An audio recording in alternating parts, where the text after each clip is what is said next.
This episode of WDW Today is being sponsored by All-Star Vacation Homes. And you know what?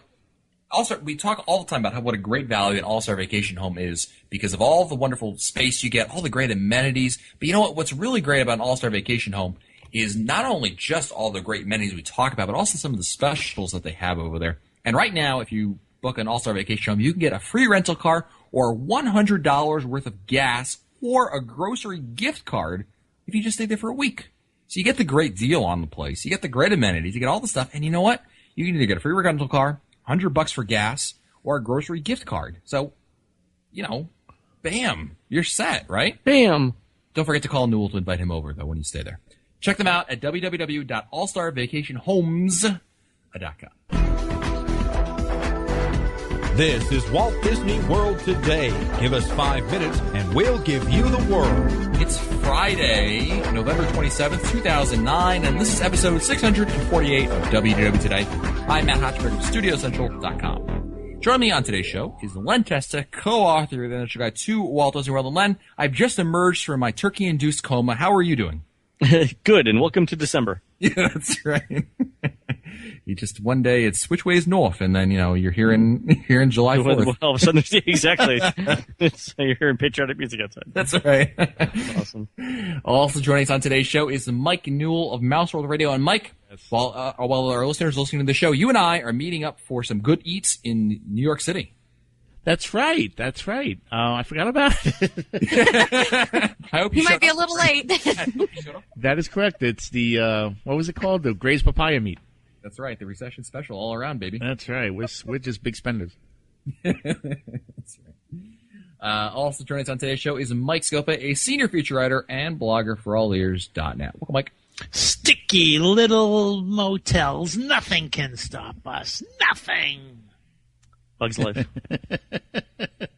Pop Century. Very good.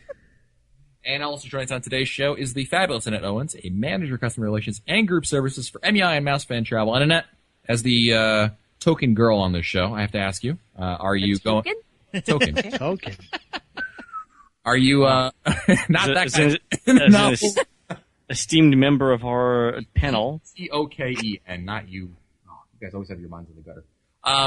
Are you, being the day after Thanksgiving, will we be seeing you in line for Walmart at 5 a.m.? I'm already done. Oh yeah. You got to finish Christmas shopping because next week we're cruising. So. Do you bring the kids with you, or they just slow you down? No, they won't get up till noon. Oh, yeah, exactly. Well, on today's show, we're actually going to look at some of the recent rehabs that have occurred at some attractions, for better or worse, and talk about what we think. Take a look back and see what do we think of them. Obviously, when an attraction goes through a refurb, there's the the reaction immediately after. But now some time has passed, and we can look back on things and say, well, how did those refurbs and changes at attractions benefit or not the attraction? So let's start at the Magic Kingdom. And Scopa, what's an attraction that you'd like to discuss today? Might as well start off with the most recently refurbed, and that was the Hall of Presidents. That's a great point. A great choice. I didn't think that was going to be the first one we talk about. I know. Caught him so off guard. I gotcha, didn't I? I had my money on Haunted Mansion, and I bet a little on Pirates, but you know what? That's fine. Space Mountain, perhaps? So, Hall of Presidents. One thing I noticed even before I got in the attraction, I never noticed this stuff because it's been so many years. Did you guys ever check out all the stuff they have in the waiting area over there? Oh yeah, it's nice. Yeah. It's like a museum. It's pretty cool. Yeah, it's nice. They have Nancy Reagan's dress. I mean, it's really interesting things. It's not just I thought it was. All I remember were just pictures and things, nothing really to see. But I was actually pretty impressed by that stuff they have over there. But Scopa, since you brought it up, why don't you tell us your thoughts on the changeover at the Hall of Presidents? Well, for so many years, we all get too comfortable with the story, and we get too comfortable with the images. And I think that the refurb made it much more fresh than it has been in the past several years. Of course, the addition of President Obama's likeness up there, was a big change, and it was nice because it adds again a little bit of a fresh coat of paint, and it would be really nice to see that attraction go through a refurb every 4 years, and not just because there's a possibility of a new president, but just to to take another stab at telling the story of the presidency. Of course, they did hold back a few things from the previous version, but I think it's pretty good. I didn't fall asleep this time, so the last when The I market saw was it, really great attraction. There's Yeah, an it was endorsement. actually- I didn't yeah. fall asleep. Yeah, it's not like not that any of us fall asleep in attraction. But, Nobody does. I think it's a rather fitting tribute to not only Obama, but really the presidents as a whole. And I agree with you what you said, Scope. It really it is a solid rendition and a nice change. And it was entertaining. I did enjoy it. I thought the film was good. People always complain that the film is what puts people to sleep, but I really enjoyed it. I really think it's Disney doesn't have to do that. I mean, you think about it. They put all the money in. Every 4 to 8 years it gets changed over. And they don't have to do that, but they do it, and they put the money into it. And I think they did a very good job with it. Let's move on very quickly now to the Haunted Mansion. How about that attraction? What are your thoughts on the Haunted Mansion? well, the attic scene. Yep. Most of all. Oh, yeah. I think that they did a great job up there. It helps and it helps and increases the understanding of the whole story. So I think that was a huge addition to that. Len, what do you think? I think so too. The stuff, the attic scenes with the new bride, definitely added to the storyline itself. I also like the MC Escher stairs tribute. I think that was pretty good and clever.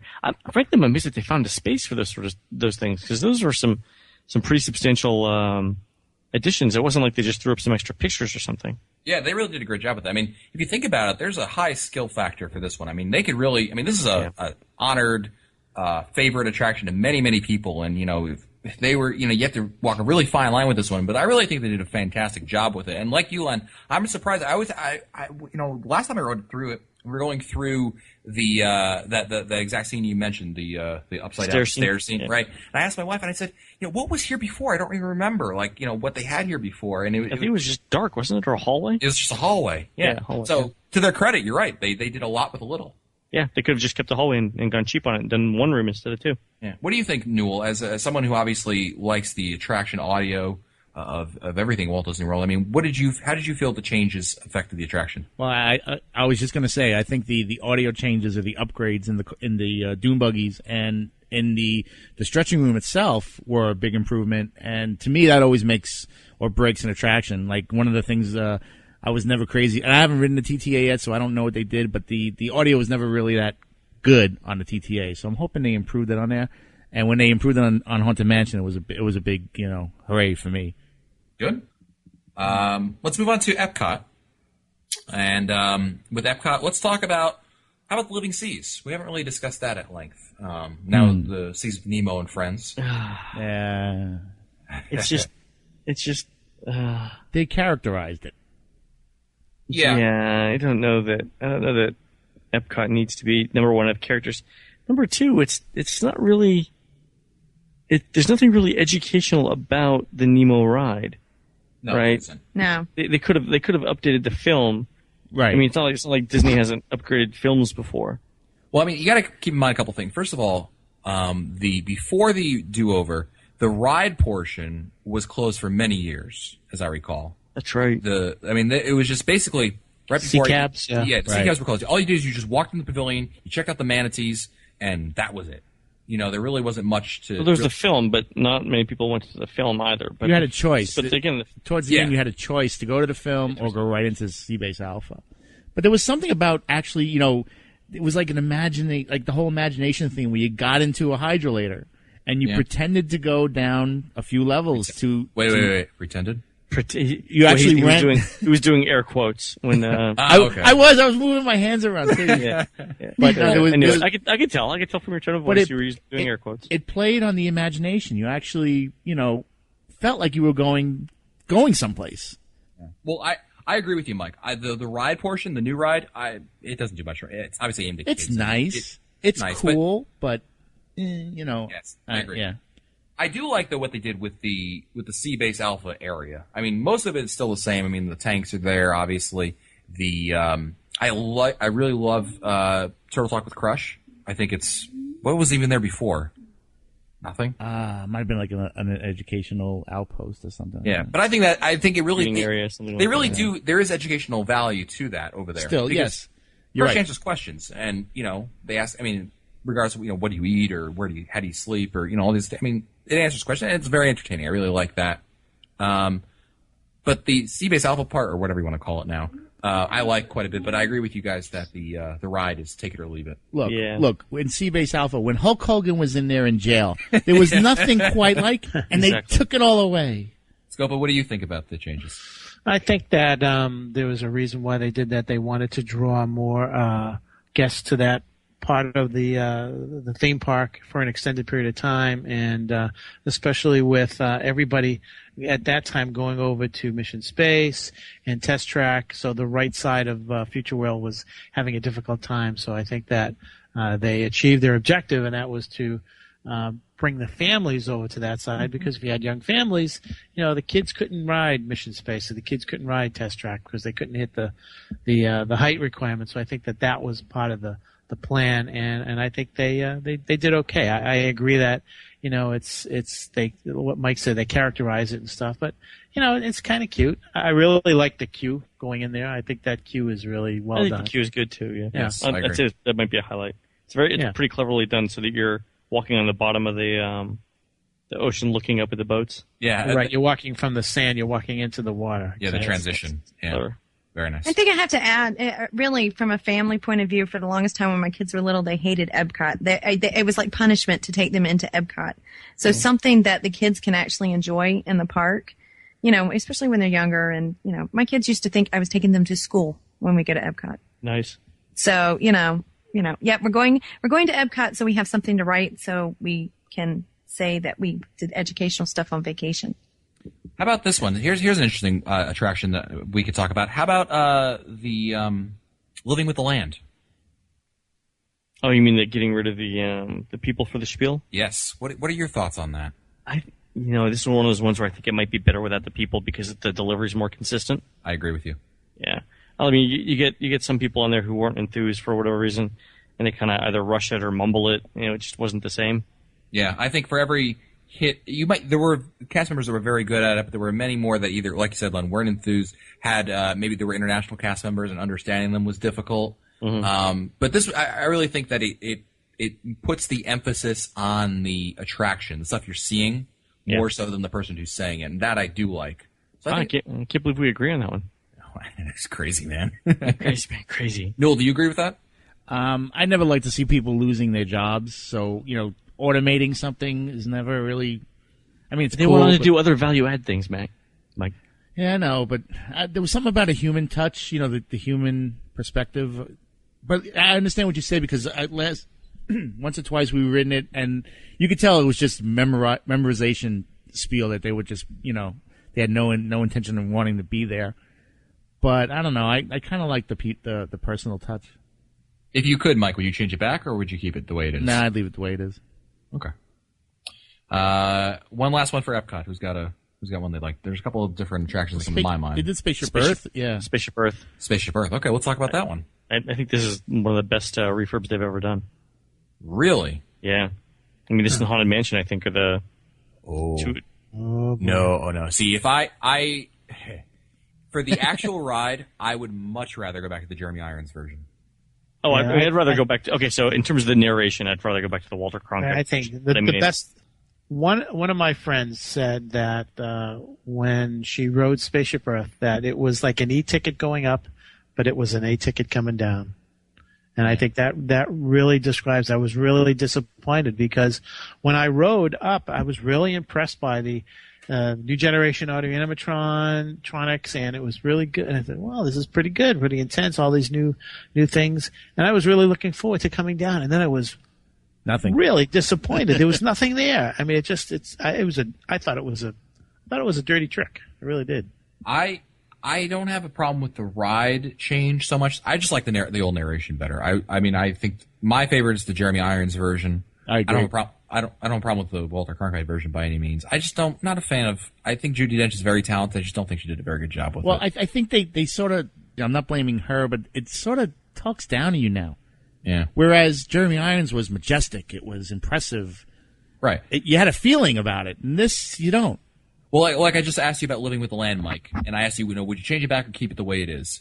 And if I asked myself that, would I keep it the way it is or change it back? And I would definitely, in a heartbeat, I wouldn't even think about it for more than 2 seconds. I would want the old Jeremy Irons version. Well, I would update it. I would have him read a new script. Yes. To update, to reflect, the scene changes that they made. But, I mean, there was something about his voice, there's something about his presence that just adds something to the attraction. Yeah. So, but what about the ride itself, and especially the post show as well? I mean, I think those were all good additions. What are your thoughts in terms of the changes in the scenes?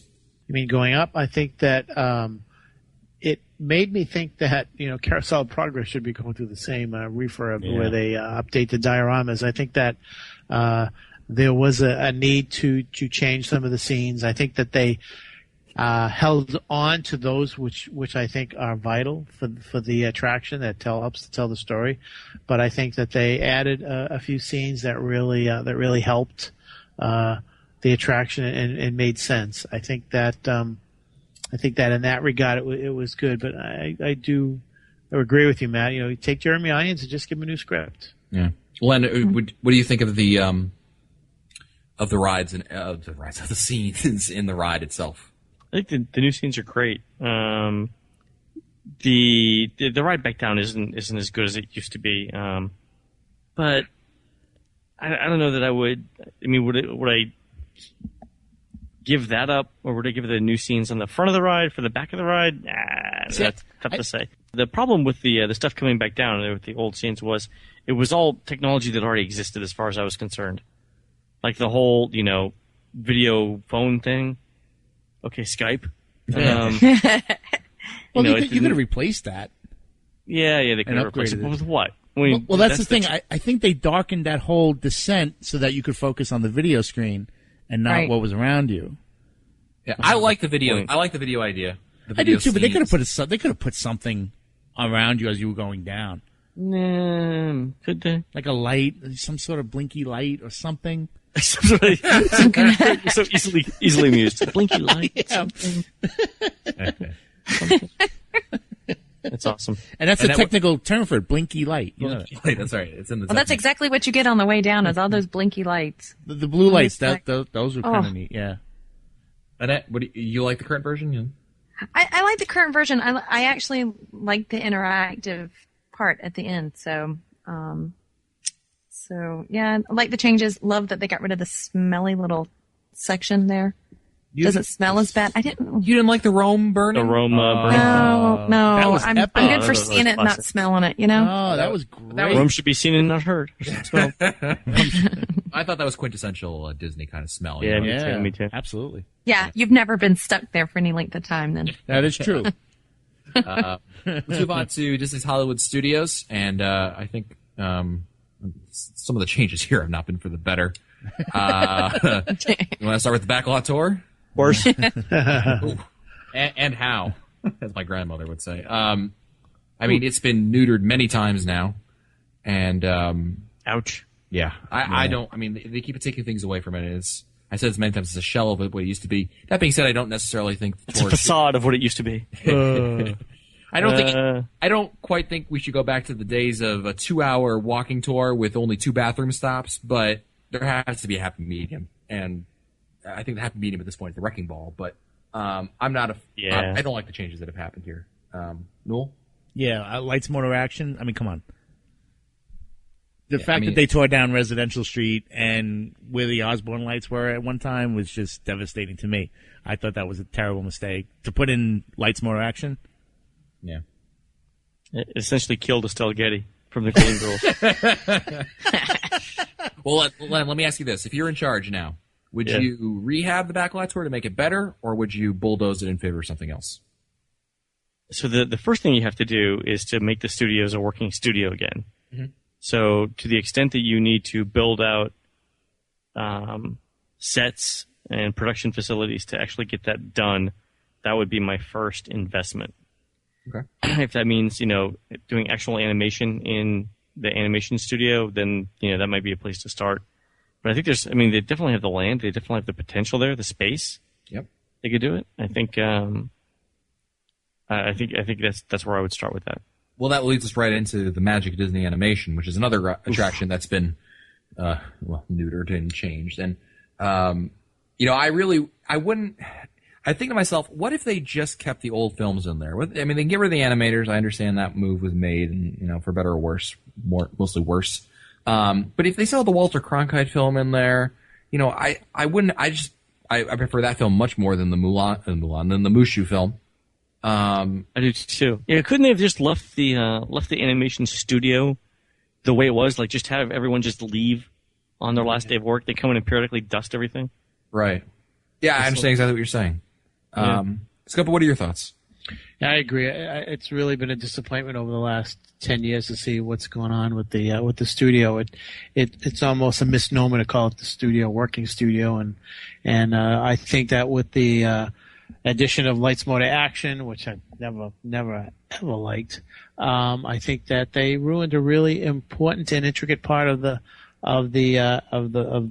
theme park. And actually, I think they should just wipe out the backlot tour now. It's really not worth it. I think they should do that. The animation tour, that was really, really fun. And Matt, I agree with you about the films. I mean, I do have that Eisner film. No, I don't have that Eisner. I've got the Walter Cronkite film. I taped that one year, and I missed that. I think it's too bad because, again, it took some of the personality of the theme park out of the theme park, and I don't think that there was any added value to anything that they've done back there. I agree. And certainly both attractions are kind of linked to each other. They both share a common denominator of a problem. Annette, your thoughts? I mean, do you like the current one? Do you? No. Okay. I was just trying to see where you stand. No. Okay. I'll leave it at that. Now, the only other thing is, they took out part of the working studio to put in Toy Story Mania. Well, they took it out and then they put in Who Wants to Be a Millionaire. Well, you know what I mean. Yeah, they took out a lot of parts of it, and this is all the part of you. I mean, but my point is that was good. I think that's true. Yeah, that's true. I mean, don't forget, of course, the Magic of Disney Animation used to be part of the backlot tour, and they cut it all up and kind of like repartition to kind of like Eastern Europe. Used to all be Germany and Soviet Union at one point, but it all just broke up and became different parts. Animal Kingdom would be the next park, but we really couldn't think of any, right? No, we couldn't think of anything. No rehabs that have changed. I mean, new attractions, yes, but nothing that's been like, It's not old enough. Right. So that's why I know we have an Animal Kingdom bias on this show from time to time, but not today. We're trying to be legit. We just couldn't think of one. What about Rafiki? Did that change from Expedition? Well, not Expedition. Conservation Station. Conservation Station. No, they just added stuff. They just added.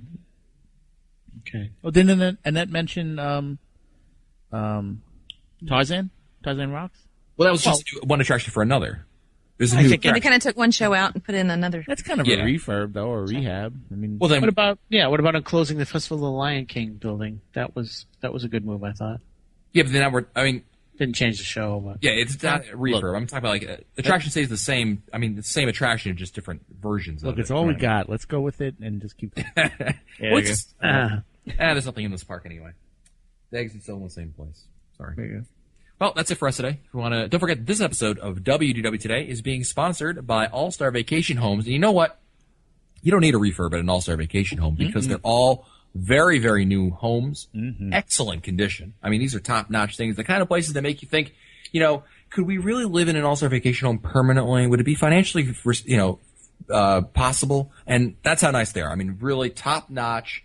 Wonderful amenities. Not only do you get, nice bed. I mean, the bedrooms are immaculate, great decor. Maybe you'll find an unofficial guide in the library over there. That's autographed. That's right. Len always leaves an unofficial guide behind when he stays over there. It's kind of a Hansel and Gretel kind of thing. Hansel. Anyway, check them out at www.allstarvacationhomes.com. If you want to find our older episodes, read our show notes, or send your comments, visit the WDW Today website at wdwtoday.com. For Len Testa, Mike Silva, Mike Newell, and the fabulous Annette Owens, I'm Matt Hochberg. See you on the next show. Stupid Judy, stupid energy. This has been a production of Mouse World Radio.